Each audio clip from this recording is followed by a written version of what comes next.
Hi friends, new ബിനിയിലേക്ക് സ്വാഗതം. ഈ വീഡിയോയിൽ നമ്മൾ പറയുന്നത് 7ാം ക്ലാസ്സിലെ എന്നും ഈ യാത്ര എന്ന പാഠഭാഗത്തിൻ്റെ ആശയമാണ്. ശ്രീ ONV കുറുപ്പിൻ്റെ കവിതയാണ് നമുക്ക് പഠിക്കാനുള്ള ഈ പാഠഭാഗം. കവി തൻ്റെ കാവ്യജീവിതത്തെയും ഭാവനാ ലോകത്തെയും അതേപോലെ കവിതയുടെ ഭാവനയുടെ മഹത്വത്തെ പറ്റിയെല്ലാം വാഴ്ത്തുന്ന സുന്ദരമായ ലളിതമായ ഈ കവിതയുടെ ആശയം ഒട്ടും സമയം കളയാതെ നമുക്ക് നോക്കാം. ഭാവനയുടെ ലോകത്തിൽ ക്ഷീണമില്ലാതെ നീന്തുകയാണ് കവി. അത് അനന്തമാണ്. തുടക്കമോ അവസാനമോ ഇല്ലാത്ത ഒരു വലിയ ലോകമാണ് ഭാവന കവിക്ക് സമ്മാനിക്കുന്നത്. അതിന് അതിരുകളില്ല, തുടക്കമില്ല, ഒടുക്കമില്ല, ഒന്നുമില്ല. അതിങ്ങനെ അനന്തമായി നീണ്ടു കിടക്കുകയാണ് ഭാവനയുടെ ലോകം. അങ്ങനെ ആ ലോകത്ത് നീന്താനും നീന്തി തുടിക്കാനും ഒരുപാട് ഇഷ്ടമാണ് കവിക്ക്. അങ്ങനെ ആ ലോകത്തെ അറിഞ്ഞ് ആ ഭാവനയിൽ മുങ്ങി തിരിച്ച് കയറി വരുമ്പോൾ കവിയുടെ ഉള്ളിൽ നിറയുന്നത് കാവ്യലഹരിയാണ്. കൂടുതൽ കവിത, പുതിയ പുതിയ കവിതയ്ക്കുള്ള ആശയങ്ങളാണ് ഭാവനയുടെ ലോകത്ത് അല്ലെങ്കിൽ സങ്കല്പത്തിൻ്റെ ലോകത്ത് നിന്നും കവിക്ക് കൈവരുന്നത്. അങ്ങനെ പുതിയ പുതിയ ആശയങ്ങൾ കവിയിൽ വന്ന് നിറയുമ്പോൾ പുത്തൻ കവിതകളായി അത് മാറുന്നു.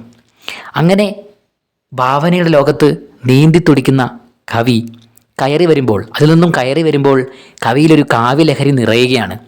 അങ്ങനെ നിറയുന്നത് ഒരു മുന്തിരി നീരിൻ്റെ വീര്യം കവിക്ക് അനുഭവപ്പെടുകയാണ്.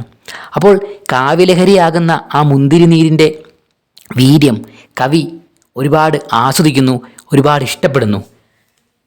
അങ്ങനെ ആ വീര്യത്തോടെയാണ് പുതിയ പുതിയ കവിതകളിലേക്ക് പുതിയ പുതിയ ഗാനങ്ങളിലേക്ക് കവി കയറി ഇറങ്ങി നടക്കുന്നത്. ഇവിടെ കവി നമ്മുടെ ONV കുറുപ്പ് തന്നെയാണ്. അദ്ദേഹത്തിൻ്റെ ഒരുപാട് കവിതകളും രചനകളും നമുക്കറിയാം. അപ്പോൾ ഇങ്ങനെ ഭാവനാ ലോകത്ത് നിന്ന് ഇതുപോലെ പുതിയ പുതിയ ആശയങ്ങൾ നിറച്ച് കവിതകൾ എഴുതാൻ ഭാവനയാകുന്ന അല്ലെങ്കിൽ കാവ്യലഹരിയാകുന്ന ആ മുന്തിരി നീര് അതിൻ്റെ വീര്യം അനുഭവിക്കാൻ ഒരുപാട് ഇഷ്ടമാണ് കവിക്ക്.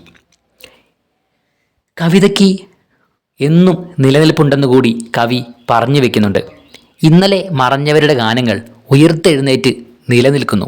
ഇവിടെ കവി പറയുന്നത് രചനകൾ എന്നും നിലനിൽക്കുമെന്നാണ്.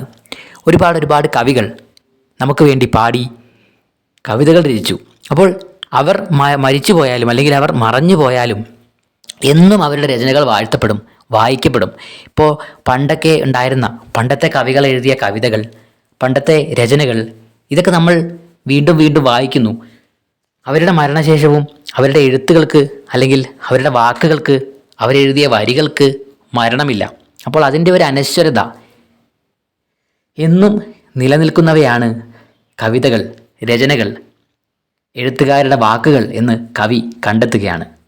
അങ്ങനെ പോയി മറഞ്ഞ കവികളുടെ ഗാനങ്ങൾ കവിയുടെ വീണയുടെ തന്തിയിൽ ഗാനപുഷ്പങ്ങൾ പോലെ വന്ന് നിറയുന്നത് കവി അറിയുന്നു.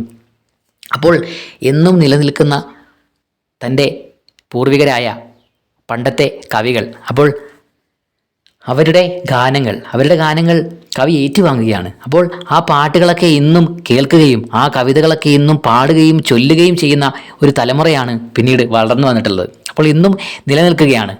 കവിയും അത് ശരിക്കും ആസ്വദിക്കുകയും അറിയുകയും ചെയ്യുന്നു. അങ്ങനെ അവരുടെ പാരമ്പര്യത്തിലൂടെ തൻ്റെ മുൻപ് മറഞ്ഞുപോയ പണ്ടത്തെ കവികളുടെ പാരമ്പര്യം ഉൾക്കൊണ്ടുകൊണ്ട് ONVയും ഒരു കവിയായി മാറി.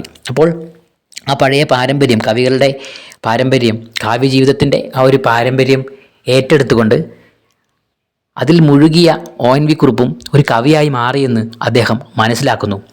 അങ്ങനെ ഇന്നും ഇന്നലെയും നാളെയും കവിയിൽ നിറഞ്ഞു നിൽക്കുന്ന ഒരു ബിന്ദുവാണ് കവിത. അത് ആനന്ദം, ഒരുപാട് ആനന്ദം കവിക്ക് നൽകുന്ന ഒരു ബിന്ദുവാണ്.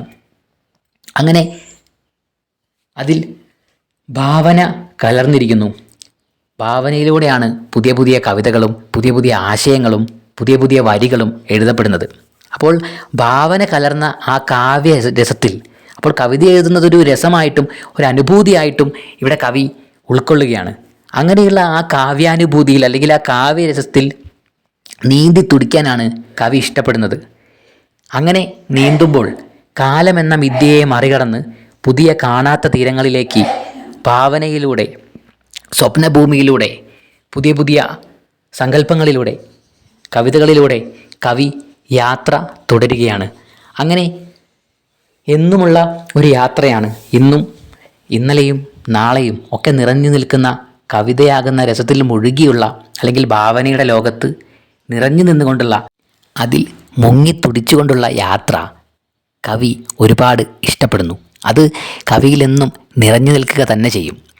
അപ്പോൾ ഈ മനോഹരമായ കവിതയിലൂടെ ONV കാവ്യജീവിതത്തിൻ്റെ മഹത്വവും, അതേപോലെ കവിതകളുടെ, എഴുത്തിൻ്റെ, രചനകളുടെ, കൃതികളുടെ, അല്ലെങ്കിൽ നമുക്ക് മുൻപ് രചിക്കപ്പെട്ടു പോയ എത്രയോ മഹത്തായ കൃതികളുടെ എല്ലാത്തിൻ്റെയും ആ ഒരു മേന്മയും തനിമയും എന്നും നിലനിൽക്കുമെന്നും, എഴുത്തുകൾക്ക്, അക്ഷരങ്ങൾക്ക് മരണമില്ല, അക്ഷരം മരണമില്ലാതെ, നാശമില്ലാതെ, അതിൻ്റെ പേരിൻ്റെ അർത്ഥം പോലെ തന്നെ നാശമില്ലാതെ നിലനിൽക്കുന്നതാണ് അക്ഷരം, അല്ലെങ്കിൽ കവിത, കഥ, നോവൽ, കൃതികൾ, അങ്ങനെ നാശമില്ലാതെ എന്നുമെന്നും നിലനിന്ന് പോകും എന്നുള്ള ഒരു വലിയ ആശയം കൂടി നമ്മളിലേക്ക് പകർന്നു വയ്ക്കുന്നുണ്ട് ഈ മനോഹരമായ കവിത.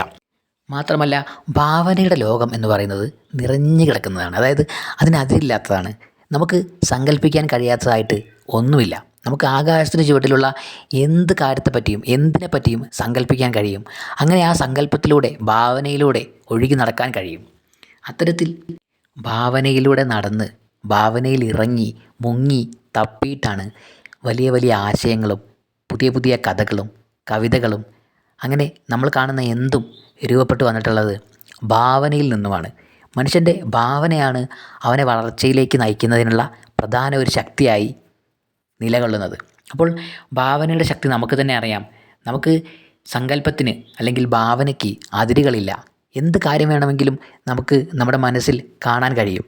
അപ്പോൾ അതിൻ്റെ ആ ഒരു രസത്തിൽ മുങ്ങി നിവരാൻ കഴിയും. അപ്പോൾ അതുതന്നെയാണ് ഈ കവിതയും പറയുന്നത്.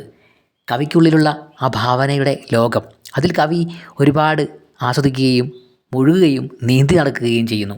അപ്പോൾ എല്ലാവർക്കും ഭാവനയെ വളർത്തിയെടുക്കാൻ സാധിക്കും. നമ്മുടെ ഭാവനയെ എല്ലാവരും വളർത്തിയെടുത്തുകൊണ്ട്, നമുക്കുള്ള കഴിവുകളെ വികസിപ്പിച്ചുകൊണ്ട്, ഭാവനയുടെ ലോകത്തു നിന്നും പുതിയ പുതിയ മുത്തുകൾ പെറുക്കി, പുതിയ പുതിയ കവിതകൾ, കഥകൾ, രചനകൾ എന്നിവ കൂടാതെ പുതിയ പുതിയ ആശയങ്ങൾ നമ്മുടെ മനസ്സിൽ നിന്നും വരാൻ വേണ്ടി ഭാവനയിലൂടെ സഞ്ചരിക്കുന്നത് കാരണമാകും. അങ്ങനെ സഞ്ചരിച്ച് പുതിയ പുതിയ തലങ്ങളിലേക്ക്, പുതിയ പുതിയ പ്രവർത്തനങ്ങളിലേക്ക്, പുതിയ പുതിയ രചനകളിലേക്ക് എല്ലാവർക്കും ഇറങ്ങിച്ചെല്ലാൻ കഴിയും. അങ്ങനെ ഇറങ്ങിച്ചെന്നുകൊണ്ടാണ്, അങ്ങനെ ഭാവന വികസിപ്പിച്ചുകൊണ്ടാണ് നമ്മൾ ഈ കാണുന്ന ഒരു നിലയിലേക്ക് നമ്മുടെ ലോകം വളർന്നു വന്നിട്ടുള്ളത്. നമ്മുടെ പഴയ ആദിമ മനുഷ്യരിൽ നിന്നും ഇന്ന് കാണുന്ന മനുഷ്യനിലേക്ക് നമ്മൾ വളർന്നു വന്നിട്ടുള്ളത് ഇത്തരത്തിലുള്ള ഭാവനയുടെ വളർച്ച കൊണ്ട് തന്നെയാണ്. അപ്പോൾ എല്ലാവർക്കും ഭാവനയെ ഉപയോഗിച്ച് നല്ല നല്ല നേട്ടങ്ങൾ ഉണ്ടാക്കാനും, നല്ല പുതിയ പുതിയ ആശയങ്ങൾ മനസ്സിൽ രൂപവൽക്കരിക്കാനും കഴിയട്ടെ എന്ന് നമുക്ക് വിചാരിക്കാം. നമുക്ക് എല്ലാവർക്കും അങ്ങനെ ശ്രമിക്കുകയും ചെയ്യാം. മറ്റൊരു മനോഹരമായ വീഡിയോയുമായി വീണ്ടും വരും.